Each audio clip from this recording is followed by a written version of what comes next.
ভোরবেলা রাস্তাঘাট ফাঁকা থাকার সুযোগে নিখুঁতভাবেই তালা ভেঙে দোকানে প্রবেশ করে চোর, কিন্তু দুর্ভাগ্যক্রমে স্বর্ণের দোকান রেখে ঢুকে পড়েন রূপার দোকানে।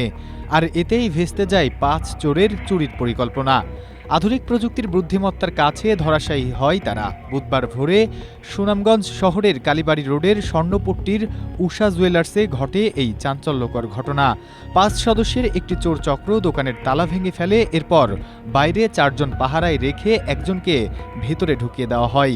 কিন্তু তারা ভাবতেও পারেনি আধুনিক সিসিটিভি ক্যামেরা ও প্রযুক্তির ফাঁদ পাতা রয়েছে সেখানে। চোর দোকানে পা রাখা মাত্রই স্বয়ংক্রিয়ভাবে দোকান মালিক শুভ বণিকের মোবাইল ফোনে তীব্র অ্যালার্ম বেজে ওঠে। ঘুম ভেঙে শুভ বণিক সঙ্গে সঙ্গে বিষয়টি সুনামগঞ্জ সদর থানাকে জানান। স্ট্রবেরি সুপার ডটেড ও ক্লাসিক ভ্যারিয়েন্টে সেন্সেশন জাগুক শিহরণ। পুলিশও বিলম্ব না করে দ্রুতই ঘটনাস্থলে ছুটে যায়। বাইরে থাকা ৪ সহযোগী পুলিশের গাড়ি দেখেই চম্পট দিলেও দোকানের ভেতর থেকে হাতে নাতে আটক করা হয় মূল চোরকে। আর এতে বড় আর্থিক ক্ষতি থেকে রক্ষা পায় উষা জুয়েলার্সের মালিক।